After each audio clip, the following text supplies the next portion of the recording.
మెదక్ జిల్లా హవేలీ గణపురం మండలం స్కూల్ తండా గ్రామంలోని మంచినీటి ఎద్దడి ఏర్పడిందని సోమవారం మెదక్ కలెక్టర్ కార్యాలయంలో నిర్వహించిన ప్రజావాణి కార్యక్రమంలో తాండావాసులు అదనపు కలెక్టర్ నగేష్ కు వినతి పత్రం అందించారు.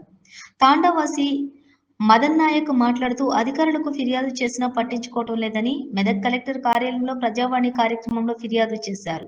ఇప్పటికైనా స్పందించి మిషన్ భగీరథ పైప్ లైన్ మరమ్మతులు చేసి స్కూల్ తాండాకు మిషన్ భగీరథ నీళ్లు వచ్చేటట్లుగా చూడాలన్నారు. కేతావత్ ఎంజీ నాయక్, కేతావత్ గోపాలు, కేతావత్ కిషన్, కేతావత్ బాబు, కేతావత్ సురేష్ తదితరులు పాల్గొన్నారు. కురవిలోని శ్రీ భద్రకాళి సమేత వీరభద్ర స్వామి వారి ఆలయంలోని ఎమ్మెల్యే డాక్టర్ పలికిపోయేటప్పుడు మేము ఏం చేసామంటే సర్పంచ్లకు, ఎంపీటీసీ గారికి, మన పంచాయతీ బురటీలు, వార్డు మెంబర్లకు అందరికీ మేము మనవి చేసినాము. సార్ మాకు వాటర్ ఇబ్బంది ఉన్నది, ఇట్లా పలిగిపోయిందని చెప్తే వాళ్ళు ఇప్పుడు దాకా కూడా మేము చేపిస్తాం అనుకుంటాం. మాకు రిపేర్ చేయలేరు, మాకు ఇప్పుడు దాకా కూడా పట్టించుకుంటలేరు. మాకు ఇప్పుడు ఇన్ని రోజులు మేము ఎట్లా చేసినామంటే పొలాల కొట్టి బోర్లు నడుస్తున్నాయి, కాకపోతే బిందెలో ఇది వచ్చి ఇప్పుడు దాకా మేము తాగినాం, చేసినాము, యూజ్ చేసుకున్నాము. మాకు ఇప్పుడు బోర్లు ఎండిపోయినాయి.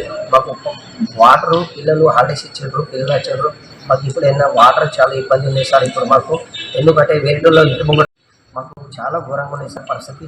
ఇది ఒకటి మీరు పరిష్కారం మీరు చేయండి సార్, మాకు ఒక సాయం హెల్ప్ మాకు చేయండి సార్ అని కలెక్టర్ సార్ ఈ సందర్భంగా